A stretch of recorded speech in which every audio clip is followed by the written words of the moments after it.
semua, apa kabar? Kembali lagi bersama saya Lulusiana Sinurat dengan NIM 3192421 dari kelas A Reguler 2019 jurusan Pendidikan Sejarah Fakultas Ilmu Sosial Universitas Negeri Medan. Dalam video kali ini saya akan melakukan review terhadap video tentang dua orang sahabat yaitu Pipo dan Embro. Adapun video ini saya buat untuk pemenuhan tugas dalam mata kuliah kewirausahaan dengan dosen pengampu Bapak Rico Sidik dan Ibu Dita Eka Pertiwi. Baiklah teman-teman, di sini saya akan menyampaikan review saya tentang video Pipo dan Embro yang sudah saya tonton. Jadi video Pipo dan Embro ini menceritakan tentang kisah dua orang sahabat yaitu Pipo dan Embro. Nah teman-teman lihat bahwasanya di video ini yang Pipo itu yang bajunya warna biru dan yang Embro yang bajunya warna putih. Nah ini menceritakan tentang kisah mereka.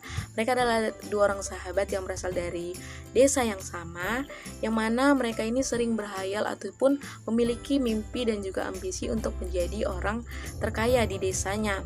Nah mereka ini juga adalah tipikal orang yang pekerja keras dan mau untuk melakukan pekerjaan apapun. Nah, dalam suatu kesempatan, kepala desa di desa mereka memberikan mereka pekerjaan, yaitu pekerjaannya adalah mengambil air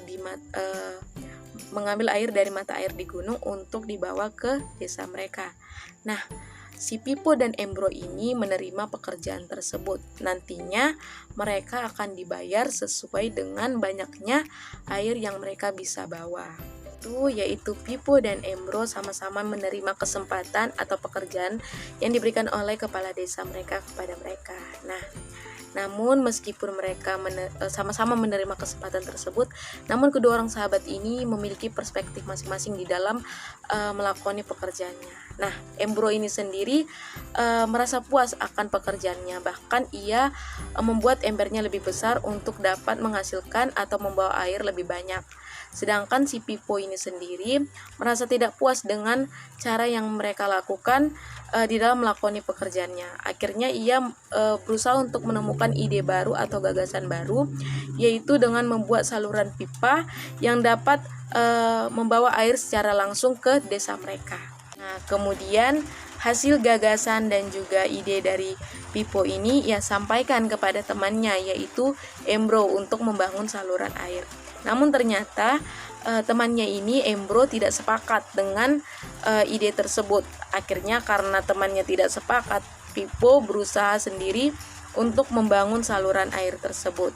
Di sini dia tetap melakoni pekerjaannya, namun di setiap minggu ataupun di setiap ia memiliki waktu luang, dia membuat saluran air tersebut. Di sisi lain, teman dari si Pipo itu yaitu Embro memang karena pekerjaannya ia memiliki kehidupan yang lebih maju, gaya hidup yang lebih mewah. Nah, biasanya setelah ia selesai bekerja, ia menikmati hasil jerih payahnya dengan pergi ke bar. Namun, karena ia melakukan pekerjaan tersebut secara berulang-ulang setiap hari, badannya itu menjadi lebih bungkuk dan ia merasakan kelelahan dan tidak sanggup mengangkat air lebih banyak lagi. Dari sisi kehidupan Pipo sendiri, karena dia berusaha untuk bisa membangun saluran air tersebut, akhirnya saluran air tersebut bisa selesai. Dan saluran air ini bisa menyalurkan air dari mata air di pegunungan sampai ke desa mereka tanpa Pipo harus berusaha payah mengangkat air dari gunung ke desa mereka. Nah, di sini penghasilan dia juga semakin bertambah dengan penggunaan dari saluran air yang ia buat. Teman-teman, dari kisah video tentang dua orang sahabat tadi yaitu Pipo dan Embro ini sebenarnya bisa relevan dengan kehidupan kita sendiri. Nah, kita ini pasti diberikan kesempatan yang sama. Namun, dalam hal ini setiap orang pasti memiliki perspektif yang berbeda di dalam melihat peluang atau kesempatan tersebut. Nah, apakah kita melihat peluang tersebut melalui perspektif dari Embro ataupun perspektif dari Pipo? Dalam video ini terdapat dua perspektif nih teman-teman. Jadi antara Pipo dengan Embro.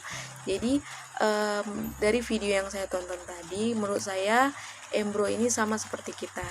Ketika ada kesempatan dan peluang, kita menerima kesempatan tersebut. Nah, Embro juga sama. Dia menerima kesempatan tersebut. Ia melakoni pekerjaan yang diberikan oleh kepala desanya untuk mengangkut air dari mata air ke desanya. Nah, di sini Embro berusaha untuk mencapai tujuannya, yaitu mendapat penghasilan dari pekerjaannya tersebut. Sampai ia lupa akan batasan yang ia miliki. Dia mengorbankan waktu dan juga tenaganya. Sama seperti kita. Ketika kita melakukan pekerjaan, kita berusaha untuk mencapai tujuan yang kita ingin capai dalam pekerjaan tersebut. Sehingga kita mengorbankan waktu kita, mengorbankan hal-hal yang mungkin juga penting dalam kehidupan kita. Sedangkan dari perspektif atau pandangan dari Pippo sendiri, dia berusaha untuk menemukan gagasan baru, ide-ide baru, meskipun di dalam memunculkan ataupun mengaplikasikan ide tersebut, ia harus mengalami proses. Nah, teman-teman, ketika seorang ingin mencapai namanya kesuksesan, tentu adanya proses. Nah, di sini bisa kita lihat bahwasanya Pippo ini berani mengambil resiko dan juga mau untuk mengalami proses tersebut. Sedangkan Embro sendiri tidak mau menjalani proses tersebut. Dia berpikir bahwasanya ide yang disampaikan oleh Pippo ini tidak akan berhasil. Jadi ada dua cara pandang nih teman-teman, dengan cara pandangnya Pippo dan juga cara pandangnya Embro di dalam melihat suatu kesempatan atau peluang. Nah, teman-teman ingin memakai cara pandang siapa nih? Dengan cara pandangnya Pippo atau dengan cara pandangnya Embro? Nah, dari video ini saya ingin memiliki cara pandang seperti Pippo, yang mana berorientasi ke masa depan dan juga mampu memunculkan ide-ide baru. Meskipun di dalam mengaplikasikan ide tersebut tentu akan ada proses yang kita akan jalani. Itu mungkin adalah review saya dari video yang sudah saya tonton tentang Pippo dan Embro. Jadi di sini kita mendapat pelajaran bahwasanya kita juga harus memiliki planning dan juga berorientasi ke masa depan dan juga mau untuk menjalani proses untuk mencapai kesuksesan. Teman-teman, dari video Pippo dan Embro yang sudah saya tonton, saya memiliki perencanaan yang mungkin akan saya lakukan di masa yang akan datang. Yang pertama itu, tentu saya ingin menyelesaikan studi saya S1 dengan baik. Yang kedua adalah mendapatkan pekerjaan yang sesuai dengan passion saya. Yang ketiga adalah membuka bisnis baru yang juga tentunya bisa beriringan dengan pekerjaan saya dan sesuai juga dengan passion saya. Yang selanjutnya adalah memiliki dana cadangan ataupun investasi yang bisa menjamin kehidupan saya. Yang selanjutnya adalah memiliki fasilitas yang bisa juga menunjang kehidupan saya ke depannya. Mungkin itu saja beberapa perencanaan saya di masa depan. Nah, demikianlah hasil review saya tentang video Pippo dan Embro. Saya berharap review ini juga bisa bermanfaat untuk teman-teman dalam melakukan perencanaan di masa yang akan datang. Akhir kata, saya Lulusyana Sinurat, pamit undur diri. Terima kasih dan sampai jumpa.